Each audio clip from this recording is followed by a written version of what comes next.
Hello, this is David Jackson, your interior designer on demand again.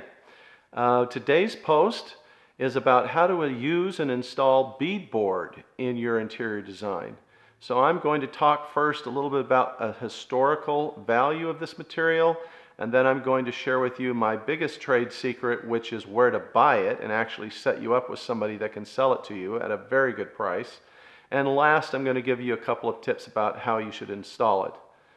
So the first thing I think that's important when you're looking at any material to use in your interior design is to understand the historical context of its use.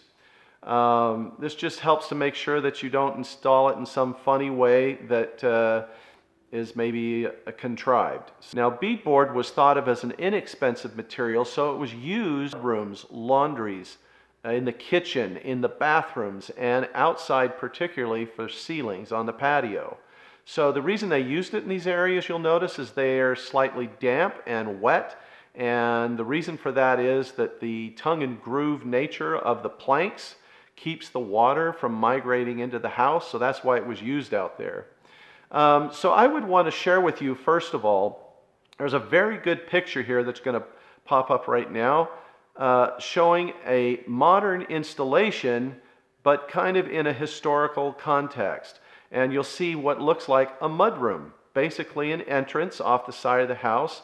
And they took this beadboard and stained it a light walnut color, and they took it from the bottom of the floor all the way up the wall, around a barrel vault ceiling, and down the other side of the wall. Now, to me, this looks fabulous. I love the way that it looks. I like that it's stained. If they had painted it white, it would not have come off looking nearly so nice. So this, and you'll notice the primary difference here in this photo is that they installed the beadboard horizontally. Most people are not going to use it horizontally, but this happens to be kind of an authentic way to use beadboard on a horizontal. So that's number one. So the second photo you're going to see right now is a dining room. And what I like about this dining room is not just the use of the beadboard, but how they paired it with a dining table, again, that has a very light walnut look to it, and the high contrast of those black comb back chairs is perfect. Again, if you had played it safe and used white furniture and a white table and white table legs, etc., it would have all just been a wash. Never play it safe. Always go for a little bit of contrast and ratchet up the contrast a little bit. It'll always help you. It'll never hurt. So I like the way that this design comes off. I think it's a good taste. And the last photo you see here is of a beautiful little breakfast nook, and it's used just at the bottom. Now this is a great use of the material. I think it's classy. I think it looks nice, and again, it's painted white. But all three of these designs show, I think, good taste in the use of beadboards. So here comes the big reveal. I'm going to tell you, if you want to buy beadboard, to call R&K Doors in Mesa or Gilbert, Arizona. Talk to a guy there named Steve O'Brien. You tell him that your interior designer, David Jackson, told you to call him, and he will give you the friends and family discount.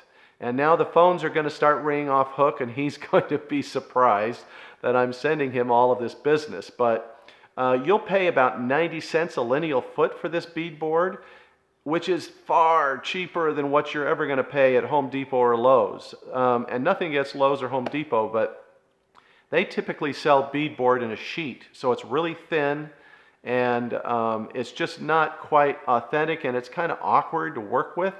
I much prefer this product, and he actually sells this in a 3.5-inch wide plank, a 5.5-inch wide plank, and a 7.5-inch wide plank. And the amazing thing about this particular product that R&K sells is it's reversible.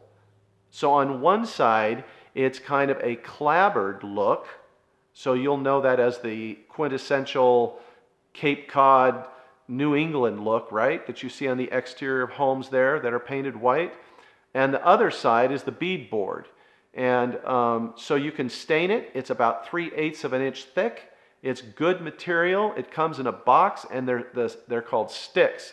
The sticks are 16 feet long, so plenty of length to cut and customize this material wherever you want it. Now, a word about installation. So you're going to need an air gun, a nail gun that will allow you to put a small thin brad or nail through the tongues of each of these planks. And then when you fit them together, you'll get a tight installation. And the nice part is you won't see any nails. So now here's the other key. I would install this after you've painted it or stained it.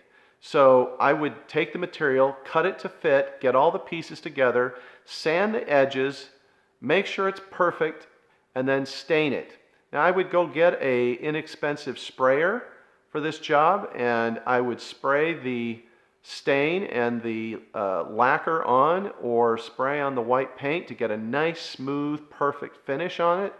And then I would install it. And again, you're going to scratch it up a little bit during the installation. That's normal. But after the installation is done, all you're going to do is touch it up. And to me, that's a far better way to install this product. So I wanted to keep this video short. I hope that you like it. Now, there may be something here that I did not cover that you wish that I did. So please comment below. Tell me what it is you would like me to respond to. I'll be happy to get back to you and let you know what I think and how to answer your question. And in the meantime, do subscribe so I can let you know when the next video is coming out, and let me know how I can help. Again, this is David Jackson, your interior designer on demand. Till next time.